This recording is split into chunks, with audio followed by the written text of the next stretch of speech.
Okay. And we're live. All right. So we're live on LinkedIn, Facebook, and YouTube. So for those of you who are tuning in, as always, please put your name in the comments and what country or state you are dialing in from or watching from. So we're going to give that a minute or so just to welcome you. We want to acknowledge you. So put your name and your state, your country in the comments. We have a very special guest today, and we can't wait to dig in. So, all right. So if you're popping in, I see viewers out there. Don't be shy. Put your name and your state or your country in the comments. Hey, Tamara from Alberta, Canada. Welcome. Thank you for joining us. Thank you so much. Put your comments, put your name and state or country in the comments. Um, we just want to welcome you. And we'll get started in about 30 seconds.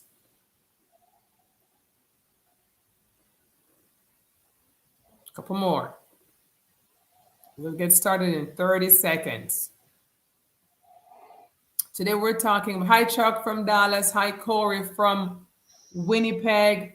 Hi, Savannah from Charlotte. Yay, my hometown. Well, my hometown recently. Hi, Lagos, Nairobi. Hello, Donna from Michigan. Hello, Savitha from. That went away too quickly. Too many people coming in at the same time. Hey, Manoj from Oman. Joey from Salt Lake City. Welcome. Jessica from California. Nice to have you here. Thank you for supporting our page and our show. Today we're going to be talking about, top 10 mistakes that leaders make. We're going to touch on mistake number 2, which is putting paperwork above people work. So I'm here with a very exciting guest. I'm going to introduce him in a second, Dr. Jeff Williamson. Let me just say hi to a couple more of you guys from Atlanta. Salou from Atlanta. Jack Anderson from, I think that might be Wisconsin. Thank you for joining us today.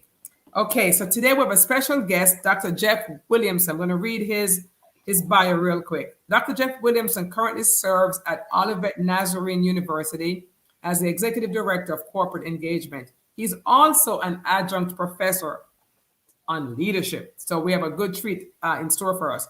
He was a BA and a master's in speech communication and a doctor of education degree in educational leadership.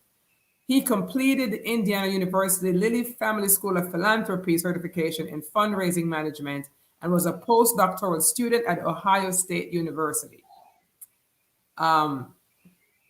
Let's see now. Fisher's College of Business, forgive me. In addition, he's a Gallup certified strengths coach.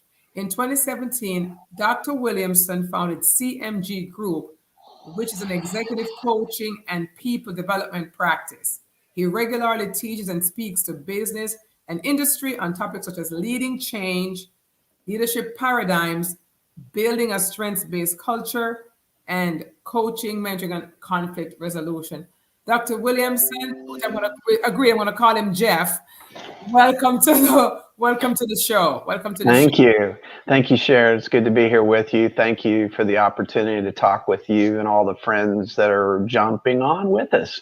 Yes, I am looking forward to learning today as well. So, we're talking about the top 10 mistakes that leaders make, right? And last week we talked about, top-down attitude, which, we're not going to go through that again, but it just doesn't work pretty much.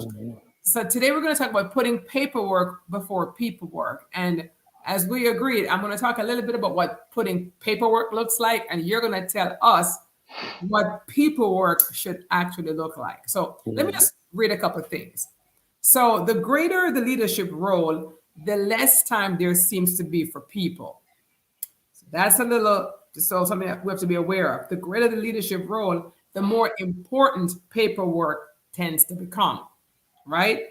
And so leaders find themselves in this weird position, Jeff, of the company's growing. There's a lot more paperwork coming in. I don't have time for the people. And so they tend to begin to silo themselves really. Now, what was an open door policy in the beginning of the company, of the organization, becomes more of a closed door policy. And so paperwork begins to trump people work. Now, we understand as a leader, you have to do paperwork, right? You know, there are certain things that you have to do. But how much of that do you need to do in the day when there are people that you need to minister to or need to engage with, right? So Mhm. here are some signs, right, of a paper pusher.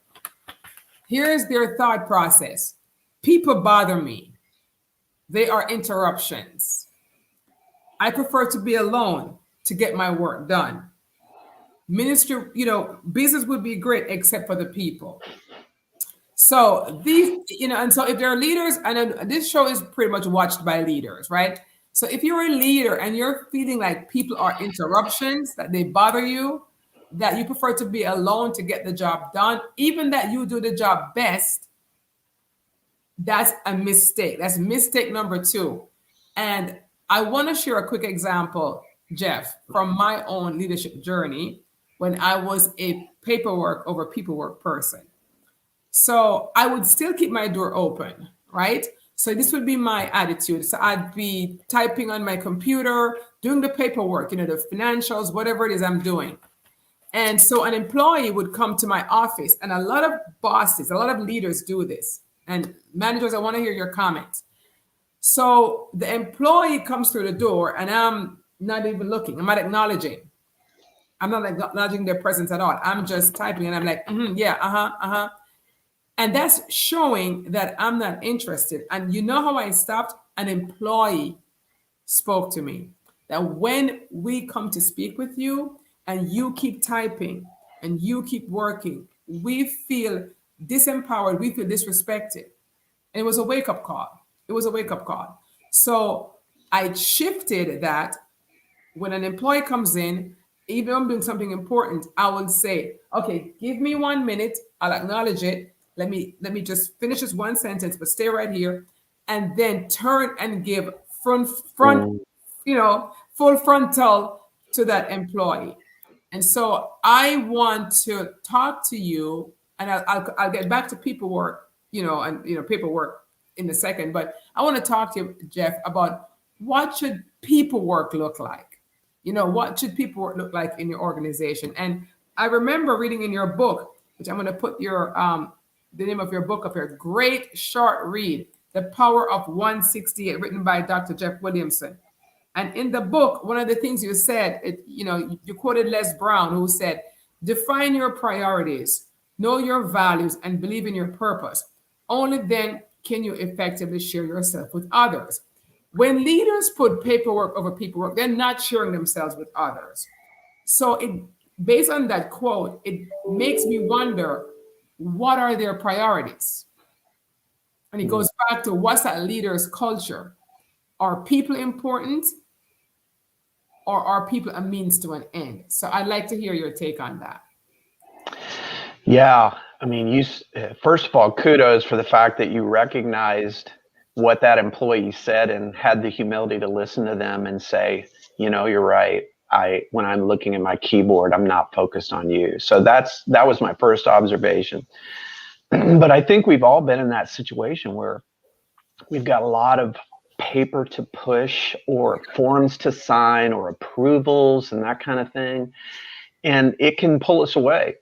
And, some of the dynamics you talked about are so important, even just turning to a person and showing them that our focus and our person is attentive to them. Mm-hmm. And, those kinds of cues that do tell people, rather than them saying, oh, I'm sorry to bother you. Well, apparently we've sent some message even before we say a word, because they lead with that sometimes. But I think that's important to recognize that we can be isolating ourselves. We can let the paper become a barrier rather than a part of the process. And we never want to have people we never want to have it come across to people that they're just an object, as Right. opposed Right. to, Right. this is a member of my team. This is someone that's important to me. What can I do for you today? How can I help you? Yes. Yes. Yes. Well, Tamara says human capital is our most valuable resource and needs the It most is. investment. Watch the Mm-hmm. ROI when we do, and it's true. Mm-hmm. But I think leaders, I heard John Maxwell said something which I thought was very important for leaders. He said, if you're doing something, leaders out there watching, if you're doing something that someone else on your team can do, you shouldn't be doing that. Mm-hmm. Because, I've heard him said elsewhere, 95% of what a leader does, someone else can do it. It's the 5% that we have. Mm-hmm. So one of the things I'd have to say to leaders who are struggling with the paperwork on your desk, all the things and the reports that you have to do, is there someone on your team who you could delegate some of that to, so that you can eke out some time in your day to devote to people work, people development? And it doesn't take a lot. We heard about management by walking around, where leaders step out of your office for a little bit, maybe once or twice per day, 30 minutes, depending on your team size, and just go around and say, hi, Jeff. Hi, Mm-hmm. Tamara. Hi, Mm-hmm. Bernard. How are you doing today? How's the family? Mm-hmm. It's just that engagement that Mm-hmm. allows the employee to feel that you're putting them, that Mm-hmm. they're at an elevated status, that Mm-hmm. they're an asset to your organization. And leaders, I think the reason why this is not practice, it goes back to values. What do you value? Do you value relationships, or is it just all about the numbers? What are your thoughts on that? Yeah, I absolutely concur with that. I mean, people seem to know pretty quickly whether we're about the outcome or the people who help it happen. And so you're right. Those times when we get out of the office or we're working in a central shared space where people can, or we're just in that space and we're not working, we're literally there waiting for them. That welcoming posture, that openness. That, okay, hey, I'm going to be in the atrium today between 2 and 3. No agenda. I just love to see you guys. It's been too long, and people can come by. And that's different than someone tapping on my door and saying, "Oh, I'm sorry to bother you, but I need this signed." Things like that. So when people on our team or an organization feel like they're seen and appreciated, oh my goodness, there's so much data out there on engagement, on someone at work cares about me as a person. It's quite an impact. It really is. And so people want to be known for who they are, not just like, oh, you're a clerk, you're in the supply chain department, etc. Something you just said, right? Which. Oh, and by the way, Gregory, he says, "What's the book's name?" So there's two books that we're talking about. We're talking about, Dr. Williamson's book, which is The Power of 168. And I know last week you guys were asking me the name of this book. This is called The Top 10 Mistakes Leaders Make. It's by Hans Finzel. It was written back in 1995. I think it was written from a ministry standpoint, but it is excellent, very excellent. And that's over the next 8 lives, we're covering every single mistake. But Jeff, something that you said that jumped out at me, right? You said when an employee has to say, I'm sorry I'm bothering you. Okay.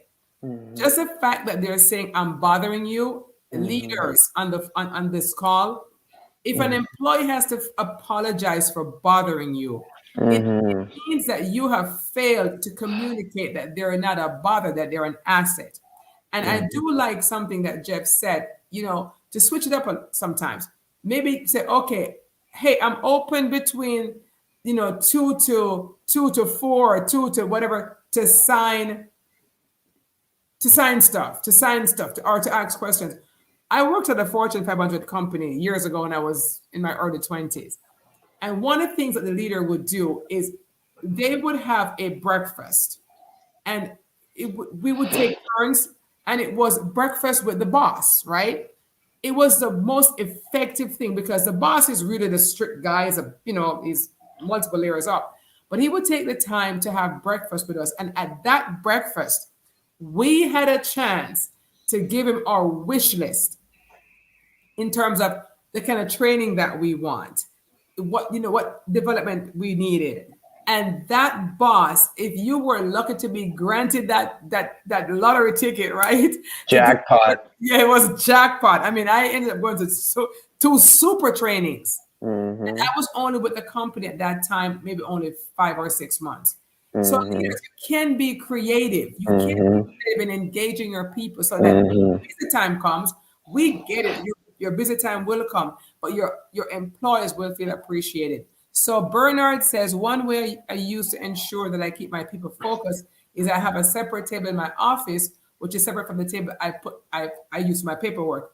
Every time a staff member enters my office, I stop the paper and move to meet them. I like that. Bernard, Yes. I wish I had a prize for you, Bernard. Yes. Brilliant strategy. Yeah. It's almost like a mental shift, right? This is my work desk, but this is my meeting desk for more congenial conversation or relation. A bit brilliant, Yeah. Bernard. I really like that. That is a great point. So Jeff, what tips can you give, like managers, right? Leaders to help to really, you talk about change management, talk about creating culture. What can a company do that's currently have a culture where they notice that they're having a little bit of employee dissatisfaction, employee turnaround. What kind of tips could you give them? And there's something else in your book I want to quote. But what tips would you said here, for example, in your book, everything that we do, whether it's personally or professionally, should be with and for other people. How Yeah, does that's it good. apply in leadership? Yeah. How can a leader get that mindset? Yeah, that's that. If I can say this, my Yes. book. It's one of my favorite quotes from the book. What we do is with and for other people. It's not for me, right? For first of all, and just that word of we're doing it. I'm doing this with you. You're a part of the outcome. You're a part of the experience. You're a part of creating this thing or this product or whatever it is that we do. I'm doing it with you.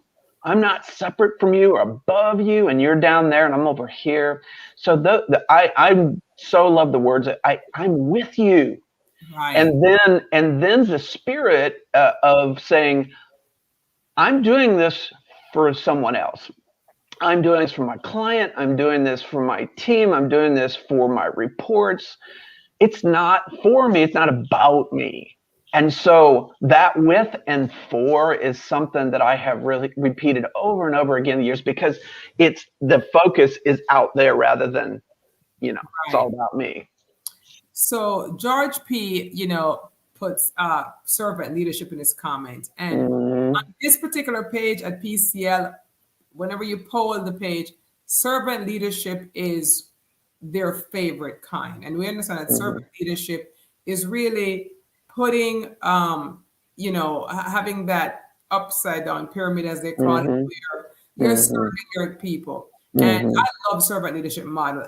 The reason why I go with the purpose-centered leadership model is this something that really came out of my experience working for 16 years in nonprofit and equal amount of time in the corporate world, right? And it's just seeing the merger of when corporations step outside the walls and serve their communities. So purpose-centered leadership for me is servant leadership, right, at its best. It's serving those within and outside the walls of the corporation. But all of these things require a certain mindset of the company.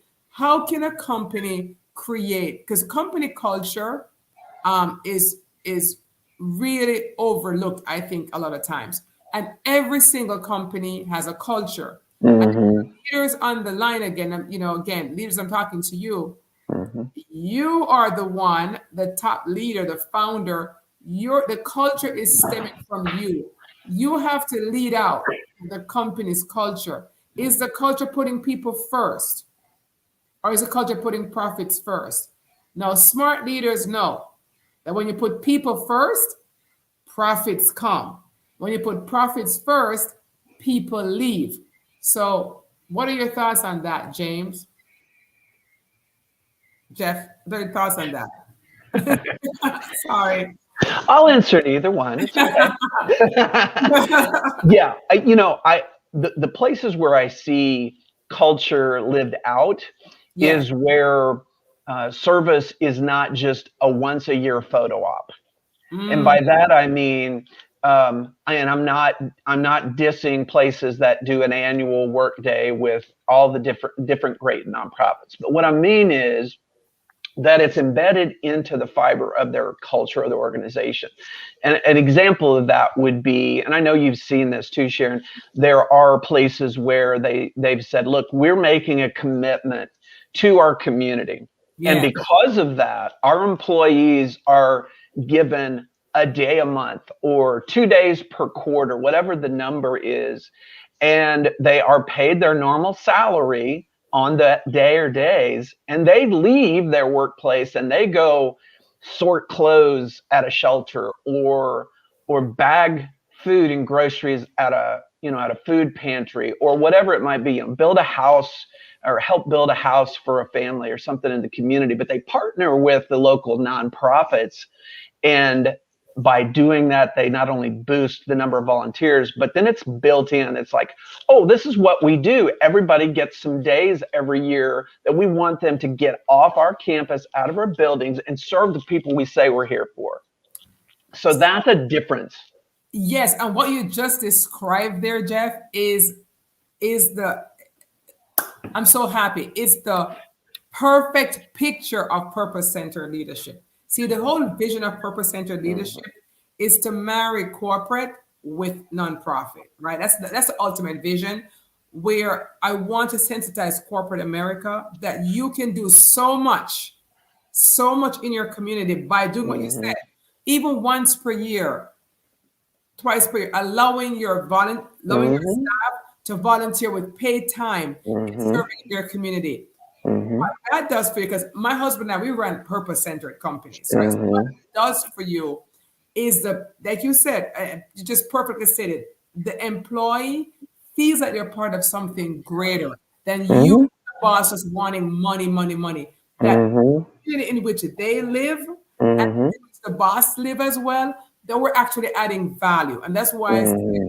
purpose-centered leadership, the reason Mm-hmm. why I coined that phrase is taking servant leadership, because I have a faith background. So it's taking Mm-hmm. servant leadership and Mm-hmm. taking it outside of serving only the employees, which is wonderful, but Mm-hmm. serving your community as well. Because, Mm-hmm.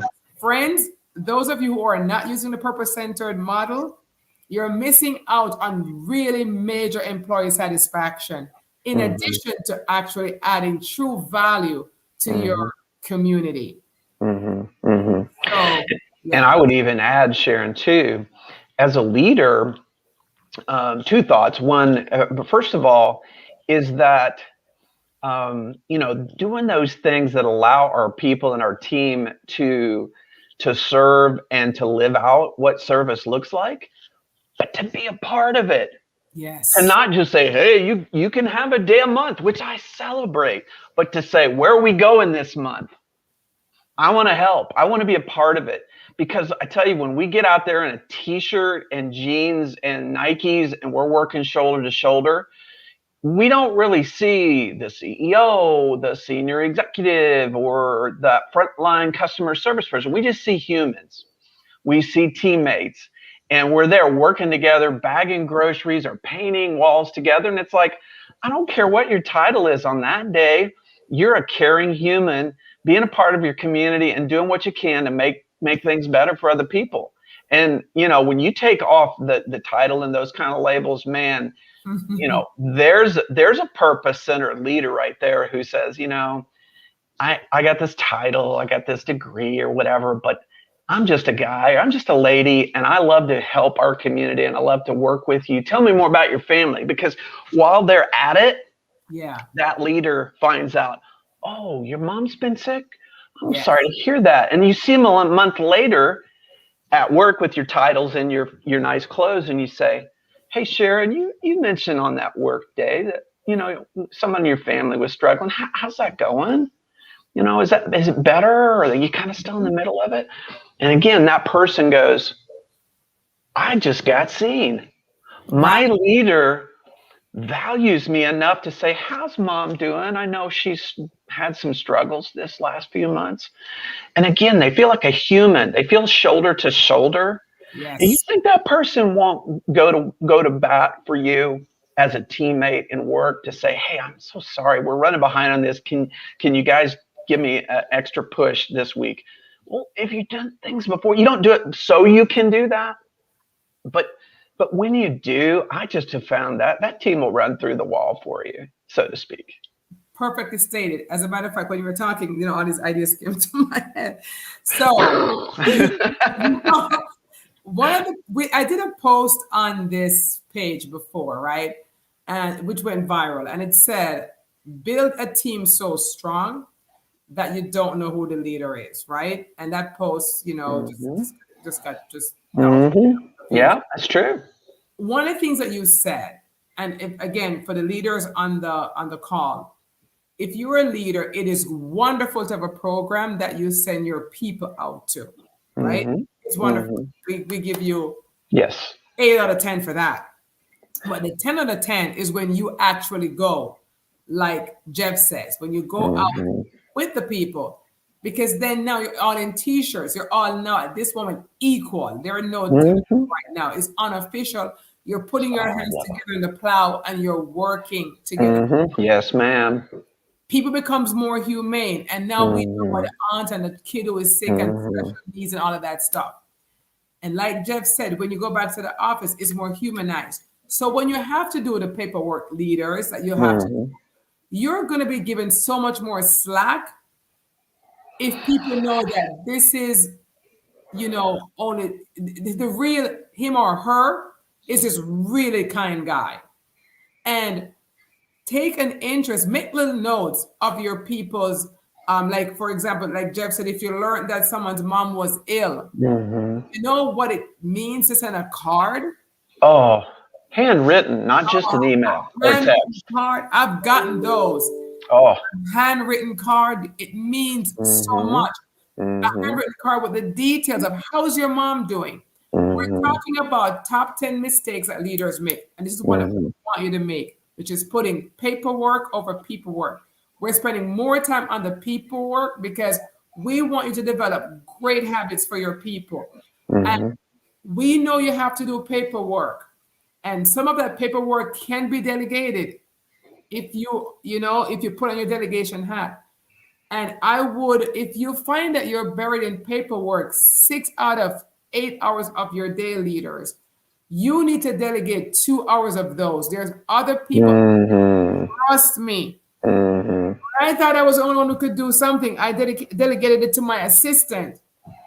Shamefully, ran circles around me. Much more efficient, showed me some things that I had no idea about. And that became her permanent role.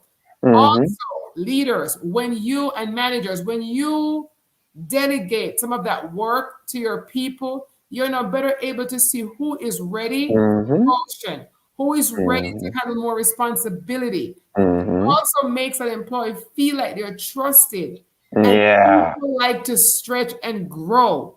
So having that paperwork is not good in any way. Jeff, we're almost down to our final thoughts here. So, I'd love for you to add, what thoughts come to me. I'm looking at some of these comments. And so I'll put some on the screen, but well, someone says leaders play a critical role in institutionalizing organizational culture. Leaders' value must be aligned to the company culture. Right. Culture that focuses on people rather than papers. That's right, Bernard. The thing is, Bernard, culture always comes from the top, never from the bottom. It's the leader It's the Mm-hmm. leader. What and their Mm-hmm. culture of the leader is based on the leader's values. This is why Mm-hmm. when I'm coaching, and Jeff, I know you coach as well. When Mm-hmm. I'm coaching Right. organizations and we're coaching leaders, I start with what is your value? What are your Right. personal Right. values? Because that's going to dictate how you Mm-hmm. talk and run your organization. Oh yeah. So what's your value system? What's the company's value? Mm-hmm. That's Mm-hmm. going to show, do you value family? Do you value relationships? Do you value community? What are Mm-hmm. your values? That dictates how you're going to run your Mm-hmm. organization. Absolutely. You hit on a big one for me, and that is trust. Okay. I think, most of us have worked in situations where we have people that we trust. We Yeah. might not always agree with them.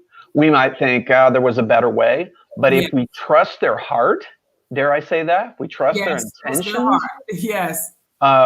then I can adapt to plan B or plan C, whatever it was, if I can trust their heart and I feel like I can trust them. Now, we know that there are times where that's not present, Yes. and their culture will show it over time.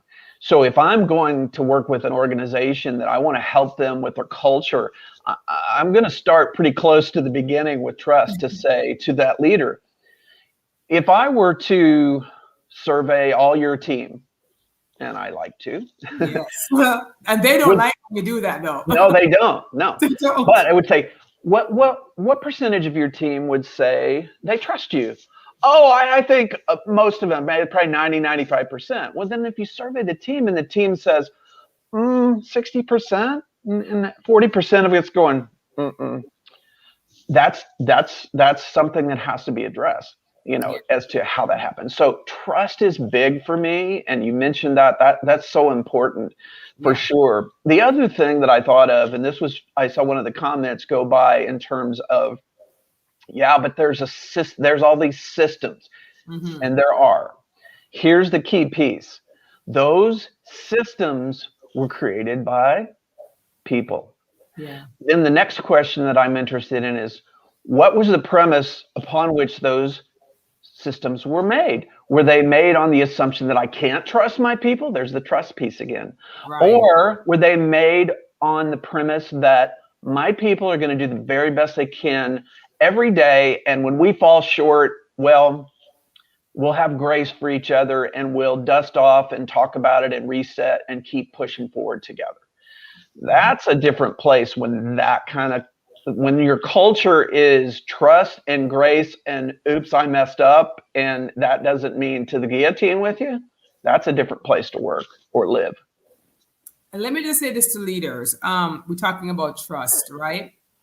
If you don't trust your people, I just want you to understand that that finger's pointing back at you. Okay. Mm-hmm. You, as the leader, you are the one responsible for creating that environment where your Mm-hmm. people are properly trained, Mm-hmm. properly mentored, given the right roles. Sometimes people are ill fitted in roles. And so they may not do a good job in one role, but Mm-hmm. you have the proper system in place and proper communication and engagement, and you're talking to your people, you're doing these little community events, and you're finding Mm-hmm. ways to not be so formal all the time, but having these informal chats, informal Friday coffees, informal Mm-hmm. lunches. You're going to hear Mm-hmm. where your people feel best suited, and you're going to put them in roles where they can thrive. Then you can trust them. Leaders, when we expend energy where Mm-hmm. we can trust and not trust, we are not being productive. You're not performing at your best level. This is Mm-hmm. why, for any leader who still doesn't believe in investing in your team as a number one best thing you can do, is making a mistake, because you're carrying way too much on your shoulders, Mm-hmm. way, Mm-hmm. way too much on your shoulders. So, Mm-hmm. we want to kind of taper it off there. If there's one Mm-hmm. or two more questions, feel Mm-hmm. free, and we'll put it up on the screen and try to answer it. Connect with Dr. Jeff Williamson on LinkedIn. I think my assistant might be putting stuff in the comments. You could put Dr. Jeff Williamson's LinkedIn profile in the comments. Connect with me, Sharon Gill. You can connect with me as well. We actually both are in similar work. for Dr. Jeff and myself, I work with leaders and organizations. I help them with the culture. Mm-hmm. So first thing, Mm-hmm. what's interesting, Dr. Jeff, when I get hired by a company, so the first person I have to start is with the CEO. Mm-hmm. Mm-hmm. Because we got to get that right. Because the truth Mm-hmm. is, if the CEO is not aligned to the changes, Mm-hmm. it's kind of pointless, right? So, Mm-hmm. Yeah. we work with CEOs, we work with leaders, we train, we do team development, team training. Mm-hmm. Um, Mm-hmm. and Dr. Jeff, please feel free to say what you do as well. Mm-hmm. Sure, sure. Well, you were right. So we do quite a few similar things. Yes. Um, I work with teams and individuals and companies. One of my current coaching clients had asked me back before the holidays to come in during this year and do a professional development sequence for all her employees, because she said, I want to focus this year on professional development of my people. Yes. Well, just doing that for starters was like, way to go, you Yes. know. But then for that team to know they're invested in. So, Yes. so sometimes it's an on ground, sometimes it's a virtual conference or day long training, those kinds of things that I do, as well as the individual coaching with executives. So, yeah, those are all in my wheelhouse as well. So, thanks for the opportunity to mention that, Sharon. Appreciate it. Absolutely. And again, something that Jeff said, just the fact that he was hired by this company, and I know I had a similar experience, to come in and do professional development immediately would boost the morale of your people. Hmm. We've Hmm. all seen surveys where people say, yes, they want a raise at loved one, but they want to grow. They want to be Hmm. appreciated. Yep. Okay. They want to grow, they want to be appreciated. So just the fact that you as the leader, Hmm. trainers, Hmm. virtual trainers, in-person trainers, whatever you decide, Hmm. you know, that is showing your people that Hmm. you are invested in them. Hmm. Okay, we're not Yep. trying to push coaching and consulting on you. When I ran my big organization, I brought those people in. I grew in the Hmm. process. My people were grateful and they grew. So, Hmm. again, reach out to us. I mean, and would love to chat with you. And we will talk the next week. Some of you are asking, what's the third one? The third mistake is the absence of affirmation. Mm. We're discussing the absence of affirmation on the next live next week. That's mistake number 3 that leaders make, not affirming their people. Mm. Dr. Jeff, any closing comments? And then you have the last word. Well, I was going to say I'm going to tune in, because that is such an important topic. Yes, You mentioned I'm a strengths coach, and one of the great stories related to that is how full is your bucket, and it's all yes, about affirmation. So I love that you're going to be addressing that topic next time. Thanks so absolutely. much. Until next time, we're signing out. Thanks for watching today.